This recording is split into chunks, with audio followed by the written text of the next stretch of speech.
Good evening, everyone. If you're just joining in, we'll give everyone a few minutes to connect to the screen. I can see the numbers going up. So we'll just give it a minute. If you would like to, as always, feel free to type in the chat box where you're joining us from tonight. So I'm Courtney and I'm from the Huntsville Public Library. If you would like to type in our chat, let us know where you're joining in from.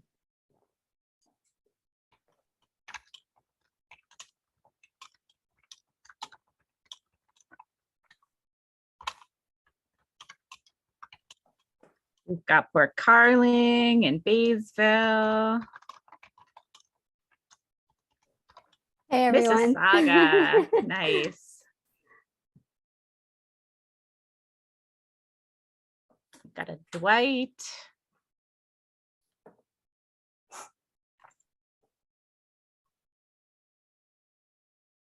Oh, we got a few people, mostly Muskoka this time around. That's always nice.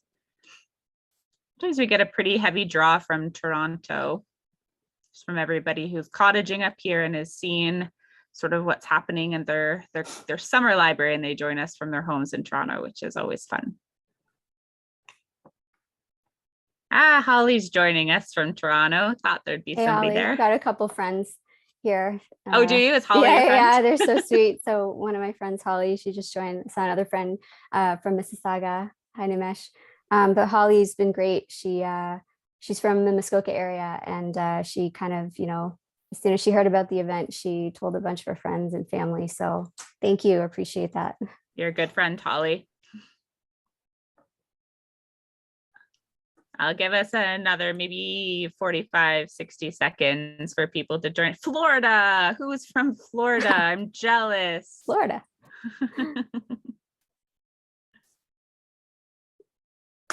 Good, Jane. I think Jane is joining us from Florida. Those are our snowbirds, probably. Lucky ducks.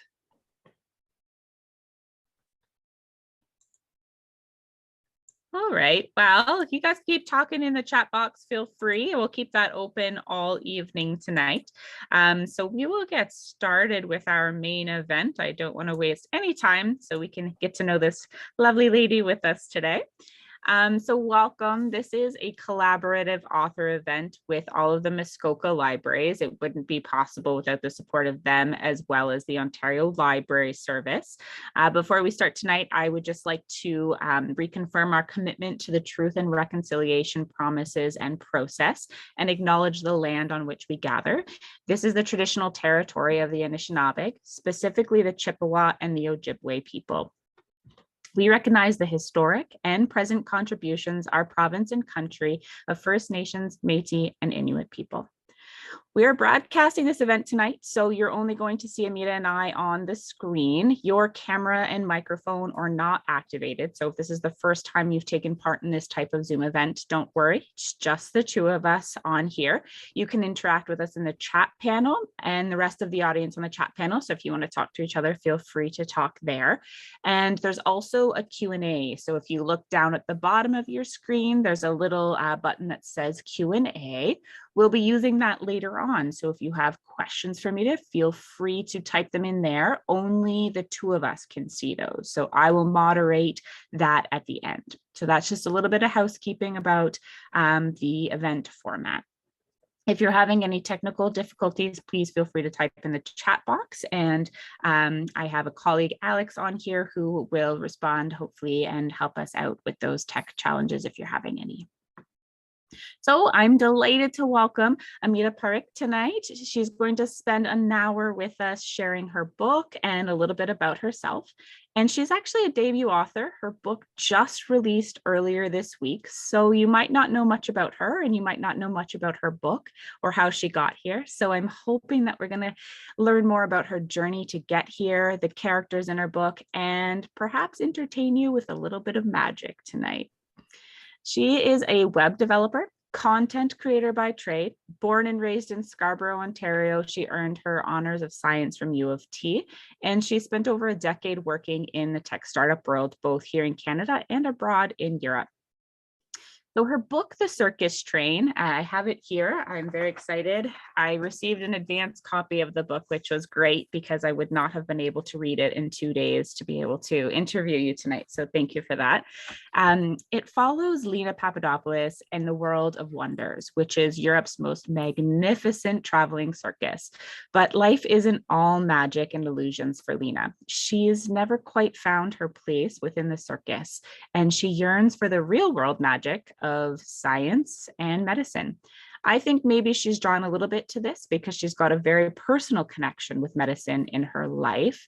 Lena was affected by polio as a baby, and she spends most of her time in the first part of this book with Dr. Wilson in the infirmary because she's in a wheelchair. So she goes through a lot of treatment as she tries to get well and continue in her life. It's set among the background of World War II, where Lena finds her friends and overcomes hardship, and she's forced to make her own way in the world. So that's a little bit about the book. I'd like to turn it over and welcome Amita to our event tonight. She's going to start us off with an introduction about herself and give us a little bit of a sneak peek by a reading of her book. So welcome, Amita. Thank you so much, Courtney. Thank you for that amazing introduction. So this is the first technical hiccup of the night. I actually have some friends messaging me, asking me to join the webinar, and they don't have the link. So welcome to 2022, ongoing Do you have saga. the guest link? I just got it from Alex. So okay, sorry, perfect. guys, bear with me. My web developer work coming in handy. Just give me 1 second. I'm just going to shoot this over to a couple of friends. Absolutely. Okay.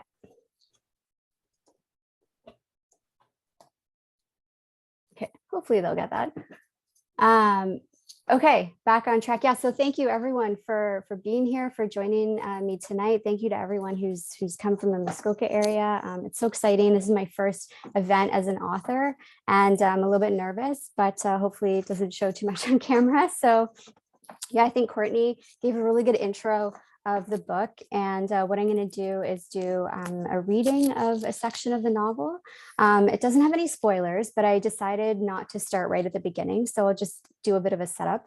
So essentially, this scene happens in Lena's carriage, the carriage she shares on the train with her father, Theo, and she, prior to this, was in the hallway trying to play with some other girls who she's never really felt like she's been part of the circus cast. And unfortunately, she ended up knocking over a vase and it broke everything. And the circus director, Horace, got mad at her and kind of said, like, stay out of my way until the inaugural dinner.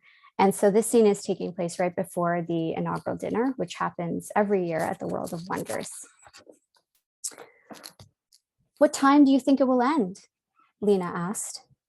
It was a few hours later, and her governess, Clara Smith, had just finished braiding her hair and was now tying a length of midnight blue ribbon to the ends. Why do you ask? Lena pointed to the book on her nightstand. I'm at the part where Alice meets the Cheshire Cat. Clara chuckled. Might I suggest you forget about reading for tonight and try to make a friend or two? There's bound to be a few new children on board. Lena frowned. They won't like me. They don't know you. If you talk to them, you might be pleasantly surprised. Lena shook her head, wondering at what point adults forgot what it was like to be young. I won't. They'll only pretend to be nice in front of all the grown-ups. Then they'll go back to ignoring me, she explained, reaching back to feel the silky ribbon in her hair. That's not true. It is, Lena insisted, and grown-ups do the same. I know because Johannes pretends to like everybody, but as soon as they're gone, he starts making faces. Clara burst out laughing, and Lena smiled at her governess in the mirror. Clara wasn't anything like the stuffy, uptight governesses Lena read about in her books.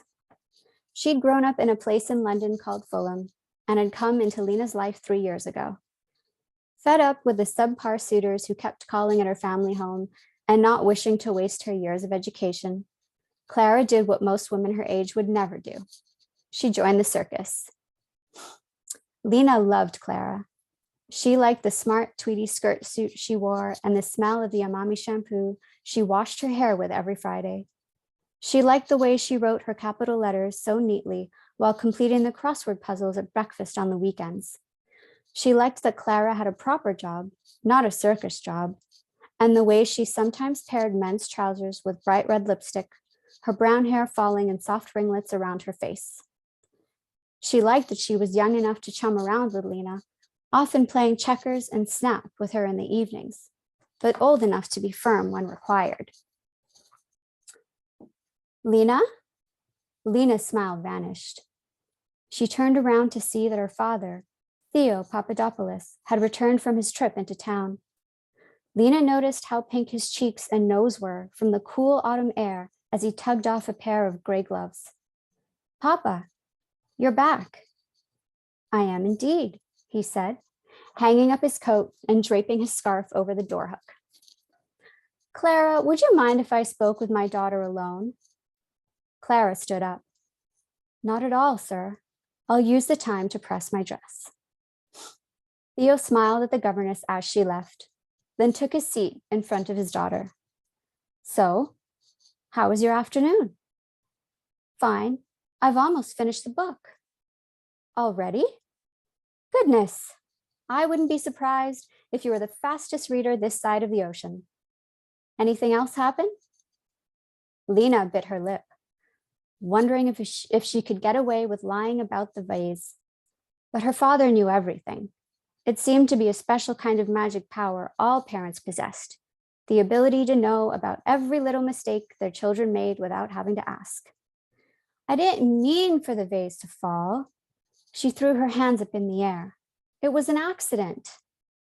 But what were you doing outside Horace's study in the first place? Did I not leave you with enough activities? Theo gestured to the table by her bedside, where a stack of books, coloring pages, and a compass set sat, untouched. I wanted to play with the other girls, Lena whispered, twisting her hands in her lap. I'm sorry I broke it. Was it a lot of money? Theo leaned forward, his eyes crinkling affectionately. It's not the money. I know you like being around those girls, but they're a few years older than you and always getting into trouble. They're my friends. Would your real friends let you take the blame for something that wasn't your fault? Theo raised an eyebrow and Lena blushed. Next time, please listen to me and stay here. He waved his arms around the bedroom. Lena glanced sadly at the shelves full of books and trinkets her father had purchased. From a hand-painted dollhouse they'd found in Utrecht to a set of brilliant watercolors from Bern, to all the latest books by Beatrix Potter, Lena had everything a child could have ever hoped for. So why did she feel so empty? But not wishing to start an argument with her father, especially ahead of the dinner, she braced herself and smiled. I promise. Theo beamed and retrieved a silver bag tied with strands of sparkly ribbon. Good. Now, every girl deserves something special before the inaugural dinner. Lena perked up upon seeing the bag and grabbed at it, tugging off the ribbon and removing the gift. Oh, Papa. It was a deep red velvet headband, laced with an intricate pattern woven from thin golden thread, with 3 fake rubies shimmering at the center. She placed it on her head and twisted back and forth, admiring herself in the mirror. It's beautiful. You look just like a Russian Tsarina, he said, bending down and planting a kiss on her forehead. Now, you must help me decide what to wear. The grand dining hall was the most magnificent carriage at the World of Wonders. Gargantuan chandeliers crafted from the finest Austrian crystal hung from the ceilings, making it look like diamonds were raining down on the tables. Blue paper flecked with gold leaf lined the walls, and the doors that faced the inner courtyard had been unlocked so that guests could go outside. From her table, Lena watched, enthralled, as performers entered clad in traditional Russian dress. The men wore white rubakas embroidered with red, blue, and green thread, and the women had colorful sarafans and glittering kokoshniks perched atop their heads. The tables had been rearranged in a rectangle around the perimeter of the hall, leaving the center open for performances and speeches. After the main courses had been served, it was tradition for Horace to give a speech.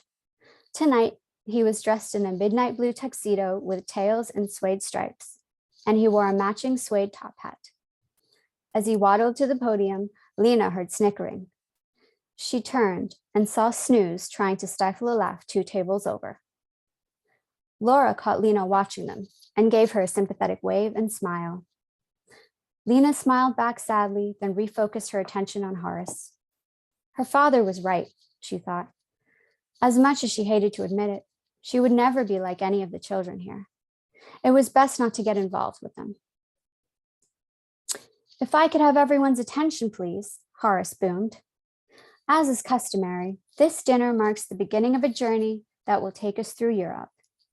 I have been running this show for 10 years, and each time I think it can't get any better, it inevitably does.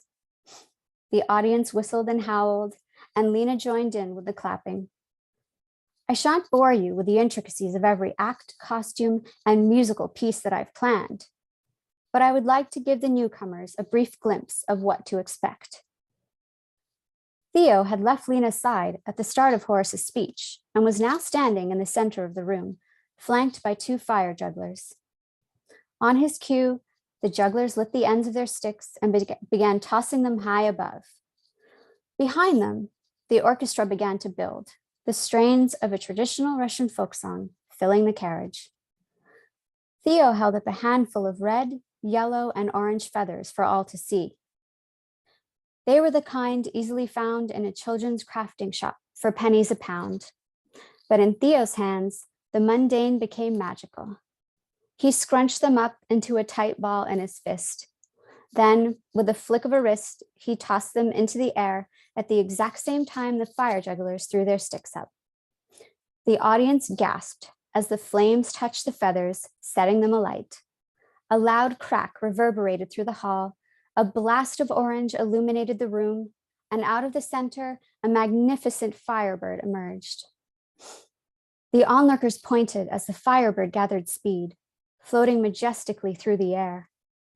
Its wings were a rich ombre, starting from the deepest crimson at its breast and feathering out to canary yellow at the tips. A halo of orange encircled its head, and a hint of gold glinted off the feathers whenever they caught the light. Suddenly, the firebird swooped down and stopped in front of Theo, who was moving his right arm like a conductor. The bird looked to the ceiling, hovering as though trapped in a trance. Then it spread its wings and soared upward, weaving in and out of the chandeliers. On the ground, Theo motioned to the fire jugglers to toss their sticks one last time. On the count of 3, they threw them as high as they could, just as the orchestra reached the apex of its piece. Smoky ash filled the air, and the bird looked like it was about to burst through the roof when Theo made one final sharp hand movement. There was a loud bang as a brilliant ball of red washed over the entirety of the carriage, and then the whole room went dark. "The lights!" Horace yelled over the murmuring spectators, who were all trying to figure out what exactly had just transpired before their eyes. "Chadwick, the lights!" he scolded his assistant, who scurried to the back wall and flipped a switch, flooding the room with beams of white.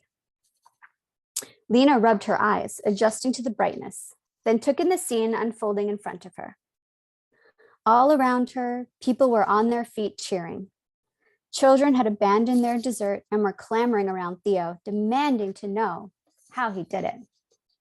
Young women batted their eyelashes coquettishly in her father's direction, showering him with praise. Shouts of, "Was it real? Where did it go?" echoed through the room. Beside Theo, Horace clambered back to his position at the podium, reveling in the spotlight. "Bravo!" he yelled, clapping his stubby hands together, motioning to the orchestra, the jugglers, and Theo.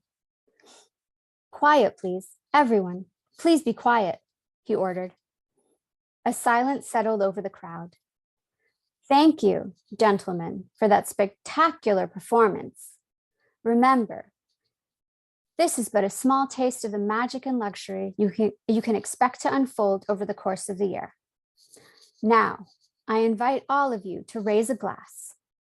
Horace held up a flute of champagne, the golden liquid sloshing onto his hand. As the performers seated around her followed his lead, Lena grabbed the steel cup that was sitting upside down at her place setting. When she picked it up off the table, she gasped. Staring back at her was a single feather, the tip a sparkly gold. She plucked it off the white linen cloth and glanced at her father, who was looking directly at her. He smiled and winked.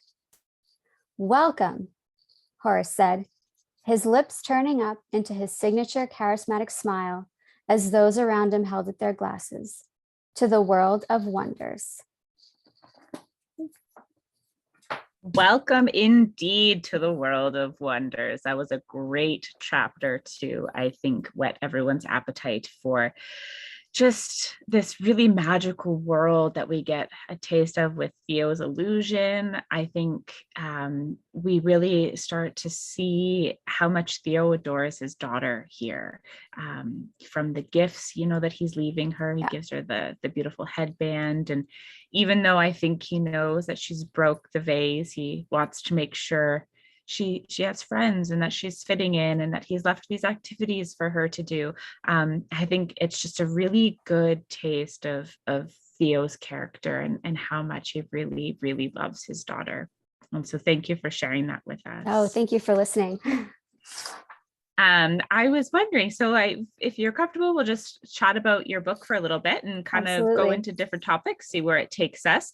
But this book for me, when I was reading it, it's got three very distinct parts. So the part one is where you just read from us. It's sort of an introduction to Lena, it's an introduction to the circus, and an introduction into Alexandra as well, who is an orphan boy who ends up on the train sort of in a mysterious sort of way. And he befriends Lena. And then we've got part two, which is sort of as the Second World War has broken out and what happens throughout that time. And then we have part three, which is the after. Lena is grown up. How does she live her life? How has she made her way in the world? And I will tell our listeners tonight that I won't talk too much about part two and part three, because there are so many really great pieces here that I don't want to spoil for you before you have a chance to read. But I'm wondering, why did you choose to write it in three very distinct parts rather than just taking one of those parts and elaborating on it? Yeah, so when I started writing the book, it started out as a story about an illusionist and his daughter. So that was always part of it. And it was always set in Greece. So the idea kind of came to me. The magic part came first, but the Greek part came to me because I like to read about history for fun. I don't know what that says about me, but I really enjoy it. So I was reading about the Second World War and reading about Greece's involvement in particular, and didn't realize so much had gone on there that I wasn't aware of, because certainly we didn't learn about that growing up in school over in Canada. So initially I'd actually set the whole story in Greece against the backdrop of what was happening there. But as with a lot of first-time authors, it wasn't really working in a book sort of format. So I decided to turn it into a little bit of a saga. I wanted it to be a little bit epic. I thought adding a train to the story and having it travel all across Europe would add a lot of magic and wonder and wanderlust. And so yeah, I knew how I wanted it to start and I knew how I wanted it to end. And then I kind of just had to fill everything in between. And I kind of saw it as being one of these epics where it takes place over a couple of years. And, so because of that, I had to split it out. I like that you did. It really built these characters. There were a few main characters. There were some side characters. Like every good story, there was, your villain, if you want to call him that, a character who I immensely disliked, if we can go that far. But the three main characters for me were Lena, Alexandra, and Theo, and they grow together, right? They're sort of growing together, and Lena especially, she's growing up, but they also have their own very individual character arcs, right? Yeah. They're together, but they're separate. So I think three distinct parts was a really clever writing tactic to show that growth and that development. Thanks. Did you have a favorite character to write? Was there one of them that you really held on to? You mentioned specifically you always knew it was going to be about a magician and his daughter. Was that the story that captivated you? Yeah, so it's hard for me to pick a favorite character because, as you just said, they all have their own individual journeys, even though they're all on this journey together. And so I like what happens for all of them, the growth that takes place for each one over the course of the novel. Um, but I guess if I had to pick one, I would probably pick Lena, which maybe that sounds a little bit cliched, but she's just a special character to me. Definitely wanted to write about a young girl who grew up to be a confident woman, who followed, who did her best to follow her dreams. I can't reveal what happens at the end, obviously, for people, but yeah, she was my favorite character to write. And yeah. Yeah, she's a really unique character. So, I mean, this isn't too much of a spoiler. It happens very quickly, we find out. But as a baby, Lena has contracted polio and she's left without the use of her legs. She also has some other sort of health issues that go along with that. So she's got some sickness that she's in and out of the infirmary. She uses a wheelchair to get around, which is one of, I think, the main reasons that she feels very different. And especially at this time in history, she would have been very different and very recognizably othered.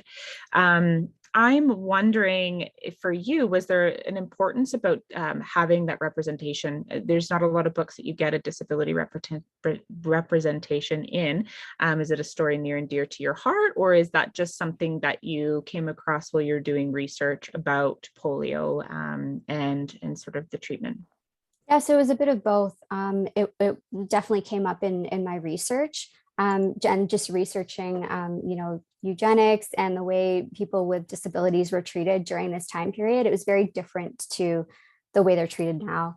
And so I just thought, to be on a circus and to not be able to participate in anything is one thing. So I kind of see Horace as that person, right? Like this isn't too much of a spoiler, but he initially had tried to get into magic himself, but quickly, early on realized that he wasn't going to be the one performing, but he could orchestrate a big show.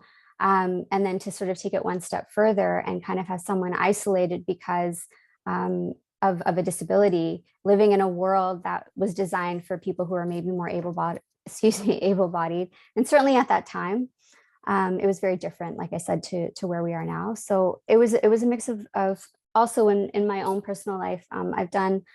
I've done some work with kids who have special needs growing up. I've volunteered at the hospital for sick children, and so I sort of have just seen what it's like to be. I don't want to say cut off because I do think things are different nowadays, but it is harder, for kids who maybe are a little bit sicker and feel like they can't play as much and just be a kid, right? That's what everybody wants to do is I just want to be normal. I just want to be a kid.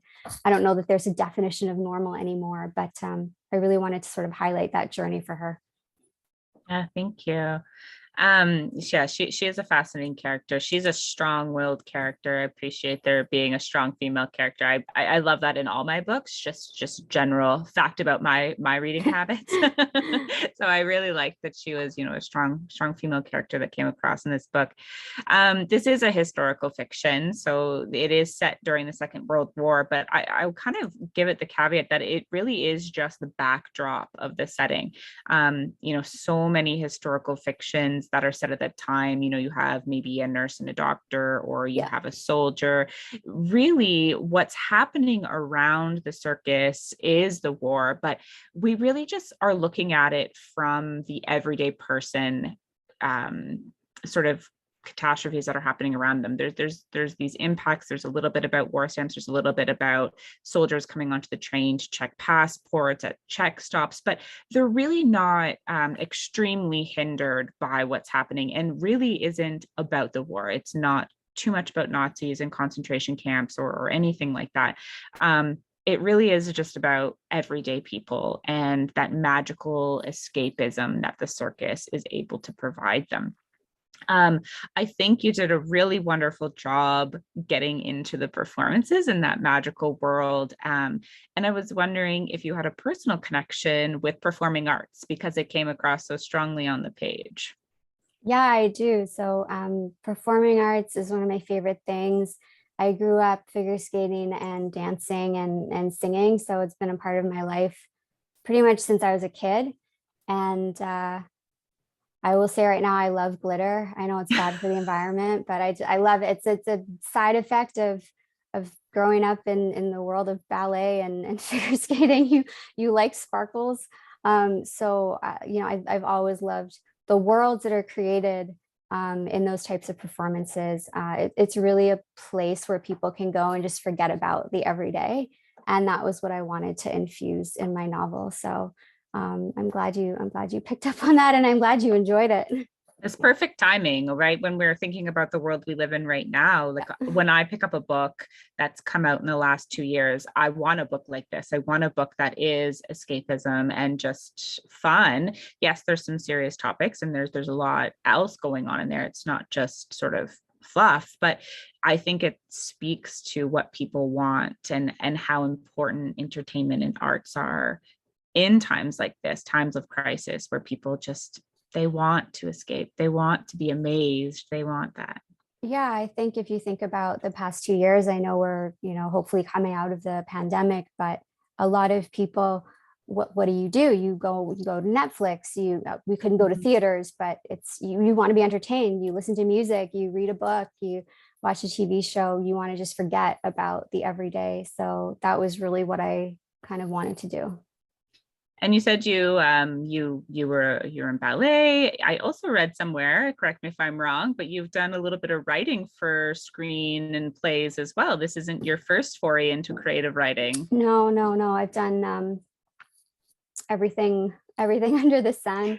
I've done a bit of playwriting, had a play on in London when I was living in England, dabbled in a bit of screenwriting, nothing produced, but I just like to learn and I just like to improve. So I actually still take writing classes because I think it's important to, um, you know, stay sharp. And the way I see it is if Serena Williams has a coach and she's at the top of her game, then I still need to be taking classes and improving. So yeah, I think there's crossover, and I'm not sure where my career will take me, but you know, I'm open. That's awesome. Have you always been, so we talked a little bit in the intro, you are in the tech field, so you do some web content development and some creative sort of copy in that sense. And it almost seems sometimes when we talk to authors, it's like they've got their job that seems so very different than their creative writing. But I actually quite see a parallel between what you do for work and your creative side. Do you find that it's similar, or do you find there's a lot of differences between the two? So I find that it's quite similar because even though I work in the tech world, I find it very creative. You know, you have to sort of think outside the box to come up with solutions. Um, but it's funny because a lot of people, when they hear I work in tech, they think, oh, but that's so different to fiction writing. So it's interesting that you picked up on that because I do actually find them very related. And, you know, one sort of complements the other. Hmm. Yeah, I could see technology. If somebody said you were sitting at a computer writing code all day, I think that might be very different than getting on and actually writing copy or writing creative campaigns or web development. It's very creative. You've taken some creative writing classes. Tell me a little bit about where this book came to fruition. You took some very intensive courses, and that's where this sort of talked about. So tell us Yeah. about this book. How did this happen? What was its journey like? What was your journey Oh, like? wow, it was a really long journey. How much time do you have? Because it Well, was we eight, still have it a was lot of 8 years. time. So it was 8 years and we have 25 minutes. So I'll try and condense it. Yeah, I guess in a nutshell, like I said, I've been trying different types of writing, and I was living in London at the time I started writing this book. And there was a writing course there, not a master's degree, because I wanted to keep working. I didn't want to stop work and go back to school. So I was looking for classes I could do in the evenings around work. And there was a merit-based course you had to apply with a writing sample to get on. And I didn't get in the first 2 tries. And then I got in on the third try with the first couple of pages of this book, which actually look very different now. But yeah, that was where it really sort of came to fruition. It was 6 months. There were 15 of us in the class. We had class 2 nights a week and homework every week on top of, full-time work. But it was great. It was almost like a boot camp because not only did we have to keep writing ourselves, but we had to read other people's work and give feedback. And that's very useful as a writer, to be able to read critically, to give feedback in a concise and critical way. So it was fantastic. And I naively thought in 2015, when I finished the course, that I would get an agent very fast and the book would be published very soon. It didn't happen that way. I was still learning. It took a couple more years of just consistently writing, rewriting, editing. And then everything kind of, came together slowly over time. These things do take time, and you definitely had some determination. You said you applied 3 times, I guess you applied, and 8 years of this sort of, I'll call it, your baby getting out into that world. That's just so much dedication and so much time and effort that you put into it. Was there ever a moment in time you thought this isn't going to happen? This is done and I'm going to move on? Or were you very, very dedicated to, no, this is happening and it takes what it takes? I knew I would keep writing no matter what. Like that was a kind of a no-brainer to me. But I'll be honest, I wasn't sure if it would happen with this book. And actually, so I don't know if anyone noticed, but I have a mug featuring Fred VanVleet from the Toronto Raptors, and it says "Bet on yourself." That's his kind of tagline because he went undrafted in the NBA draft, and then a couple years later won a championship. So in 2019, when they won, but before they won, I honestly was just done with the Circus Train. I thought, okay, I didn't have an agent. I was tired, and I thought I've learned a lot. I'll write another book. And I actually did. I wrote a thriller, so completely different to this, like a modern day contemporary thriller. And then the Raptors won the championship, and I thought, okay, well, maybe hometown success. Maybe I should just give it one more shot. So did another round of submissions. Still didn't think anybody would bite, and was really just excited about the other book, to be honest. And then got an agent for Circus Train. And then a couple months later, it sold during the pandemic. So I guess when you think it's all over at the 11th hour, something came through. So yeah, I didn't know that this would work out. I knew I would keep writing, but I didn't know that this would be the book that would be the first one that we published. Yeah. That's really interesting. I should mention too that Amita has a sports podcast. If anybody hasn't picked up on the sports references yet, she really likes sports too. Yeah, so I'm a big sports fan. The Serena Williams and the Raptors just slyly snuck in there. Very exciting. Yeah. And so you said you wrote a thriller. I have to admit that I geeked out a little bit and I read a lot of your blog articles before I jumped on here. So You actually wrote this thriller while you were waiting for the other book to be picked up. So instead of just like push, you're like, I'm just kidding. I'm actually just going to write another book now. Yeah. Yeah. Cause I didn't think anyone would get it. I really genuinely was just at a place where I thought, okay, I'm done with it. I've spent at that point, I think it was 5 years working on it. And I just thought, all right, I can take the tools that I learned and just apply them to another book. And that's what I did. And then, of course, when you stop caring about something, it works out. So we learned a lot from the process too, right? Like, for sure. Yeah. Yeah. Has definitely. That book, have you submitted that book anywhere else? Is this an up and coming for the thriller? The thriller. Yeah. So it did go to my agent's read it, and she's given me a couple of edits, and she gave that to me last year, and I haven't touched it since then. So it's been so busy with this one that it's honestly been quite tricky to get back into those characters because it's a very different world. It's a very different writing style. I will get back to it at some point, but I'm also working on my second historical fiction, and that's really exciting. It's funny when books come out, we've already put so much effort into them, and like our part as authors sort of finishes about, I would say, 8 months to a year before the book actually comes out. And so we're not really thinking about it anymore. I mean, we are, but we've sort of detached from it, and we've moved on to other projects. Yeah, there's not much you can do at that point, No, right? no. It's sort of out into the world and you're just waiting for everybody else to do their jobs. Your job is finished now almost. Exactly. I read you are a huge history buff. I can tell from sort of the way you speak and the way you talk about what you like to do and what you like to read, as well as a science person. You've got you've got a BSc there. As any good writer would do, you obviously undertook some research for this book. Throughout the novel, in all of the chapters, Theo takes his daughter to different museums. She's very enthralled with medicine and science and astronomy, and sort of she just cannot get enough of learning. And I'm wondering if you wanted to tell us a little bit about where you visited and if you had any favorite places along the way. Wow. I mean, I've been to a lot of places. I'm not sure I can remember all of them now, but so that part of Lena actually is I will say, is a little bit based on my own life. I'm very fortunate to have parents who, believe in education and who believe in travel as being a fantastic form of education. And so they would, always take us around places and say, this is a new culture. This is a new place. Go discover. The world is big, but it can also be small. And it's there to be explored. So, my father actually took me to a place in Florence.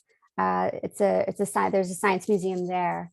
I think it's called the Galileo Museum, Museo Galilei. It's on my blog. I've got a list of all these science museums and anatomical museums. So, I went there and I just loved it. I mean, I absolutely love reading about the Renaissance, reading about these people, like Da Vinci, who are not only scientists but also artists. I just feel like that was a very rich time, and I can really relate to that because I feel like I have so many different interests and I don't want to just be put in one box. So there's the museum in Florence is fantastic if anyone can get there. I think it's the Galileo Museum. There's also a planetarium in Milan, which is wonderful. And if any of you can get down to Toronto, well, there's the ROM for sure. There is an anatomy museum at the University of Toronto. So that is something I studied when I was at university. Unfortunately, it's not open to the public. So I would say you can go, but you can't actually go unless you're a student in that particular course. But yeah, maybe they'll do an open day. Keep an eye on the website. It's pretty crazy. They have a lot of different bones and this sounds really bad, but like body parts and things in jars. I just find it really fascinating. Yeah.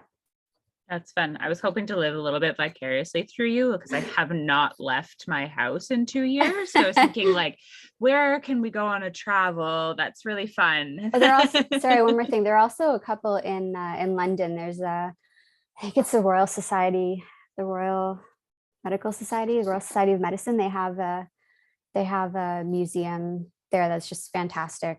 And a lot of these things are open to the public, but I guess not as well known as the typical art galleries, art museums, I guess. I loved the little details that are thrown in there. Was sort of, Theo took Lena there and he took her out on these outings, and this is where he would take her. He would take her to the museums or an art gallery, planetarium. It was just really fun, and it wasn't just a place. There was small details, and I was thinking to myself, she's been to some of these places. She must. Yeah, they're all real places. I mean, you can go to all of them. So that's exciting. I love that. I love when there's little tidbits of the author that get sort of little breadcrumbs along the way. We get to learn about you too. So I was going to ask you, as your book, when your publisher sent me the little leaflet about your book, it says, for fans of the night circus, and what was the other one? Elephants for water. How does it feel as an author to have your book compared to other books right off the hop? It's intimidating, because those are two of, I guess, the biggest selling books and, most loved books over the past, I guess, decade or maybe 2 decades now. So it's a bit intimidating, but it's also quite gratifying to imagine yourself, in the company of people like, so Erin Morgenstern wrote The Night Circus and Sarah Gruen wrote Water for Elephants. And they're two books that I absolutely love. So yeah, it's a combination of, oh, is this going to live up to the hype? But also kind of, hey, this was a dream I had for a long time. And now I'm, being compared to these two fantastic authors. Yeah, I imagine that's Yeah. that's a hard one, right? It's kind of a catch-22. It's both humbling but also gratifying. Yeah, and it's also tricky because I don't think that I think all books sort of stand on their own. So it can be like something, but it's still its own work.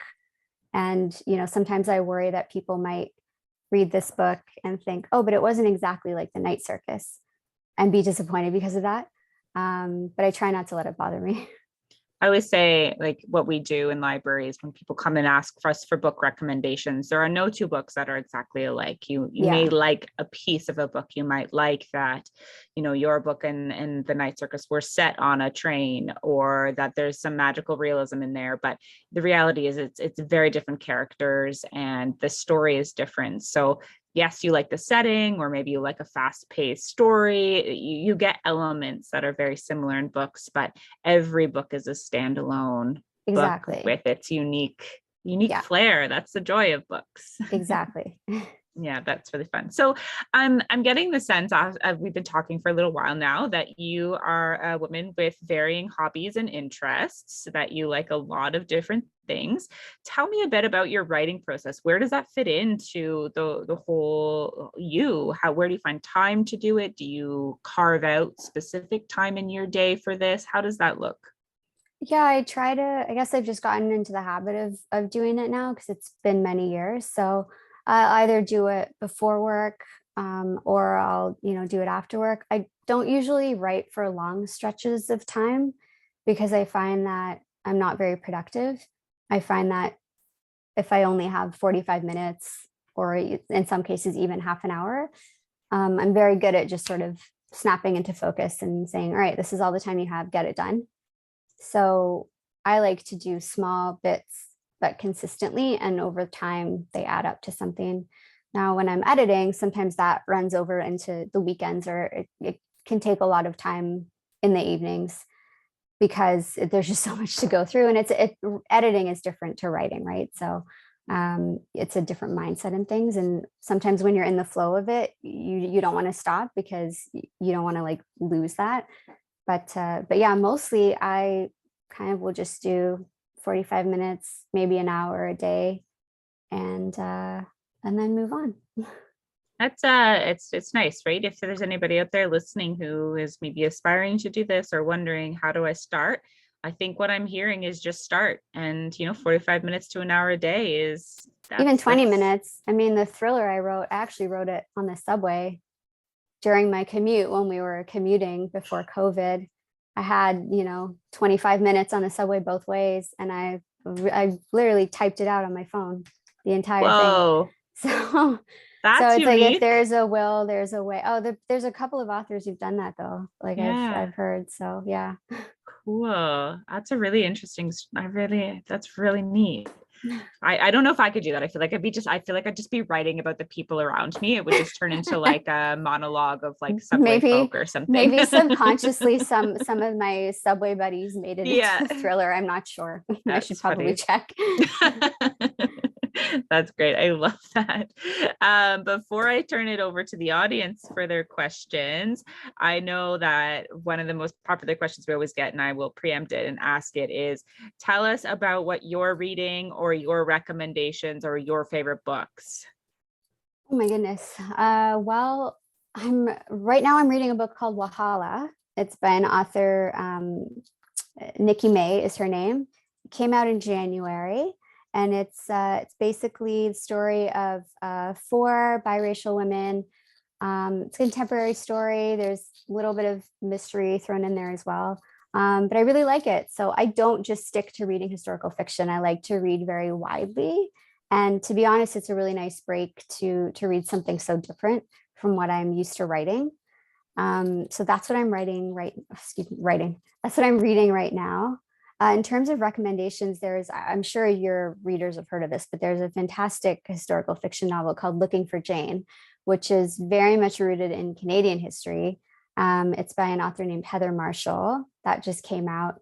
And it's brilliant. I mean, you read some things and you think, wow, I wish I'd written that. So that was definitely something worth picking up. Funny. I wish I'd read that. That's I think you took that creative writing class and you did some of those digestive pieces and criticism. I've heard that it's really hard to look at another book without constantly saying, oh, that's a good line, or I wish I wrote like that. You've always got those glasses on. It's hard to detach from it. Yeah, for sure. I'm going to open it up to audience questions now. If anybody has anything that they would like to ask, please type it in the question and answer the Q&A box at the bottom. There's one in there already. So yeah, we'll get started with audience Q&As if you're all right with that. Yeah, I just wanted to say thank you to John who posted in the chat saying he loves the book. Thank you. That means a lot to me. Appreciate it. And he hopes you have more planned in the future. Which yeah, I do have more planned. So you might have to wait another 8 years. So like maybe you've figured out the process a little bit now. I figured out the process. You've got an agent. I think the ball is rolling. I think, Muskoka is really unique in the sense that we actually have quite a lot of local authors and a ton of people who just go down the self-publishing route here. Okay. And we tend to get a lot of questions about sort of, how did you do it? Did you have an agent? What was that process like? And so I think now that you've got that agent, you just have to sort of peddle your book to them and hope that they buy it. Exactly. Right. That's fun. So we've got a question here from Jane, and she wants to know, what is your favorite place to write? Ooh. Well, right now, my favorite place to write is my desk because, we're still opening up and haven't had the luxury of being able to go to a library or a coffee shop. So I would say my desk just in my room right now. But, when more things are open, I like to move around a bit. I love going to libraries. So I wrote a good chunk of the book at the Toronto Public Library, just, a local one. I would go there on Saturday mornings and take my laptop with me and just sit down and write. And I really also like coffee shops. Sometimes when I need a bit of background noise, I will, find a nice coffee shop and just sit there. But yeah, it usually rotates between home, library, coffee shop. I like that. I can tell that you don't mind public distraction because you write on the subway and in public libraries. So for the record, neither of which are quiet. I'm good at tuning stuff out. That's funny. I like that. We've got another question here from Deborah King, and she would like to know, how did you keep the war in the background when you were writing the story of a circus? Yeah, so the first thing I'll say is it's fictional. So the way this kind of unravels in the book, it's very unlikely that it would actually happen that way in reality, given what was going on. And I touch on that in my author's note at the end. But yeah, I wanted the backdrop to be the World War. And I just thought to myself, life still goes on. No matter what's happening around us, no matter how difficult it is. Unfortunately, we're seeing some of that now, but, there are people who are still living, who are still going about their day to day.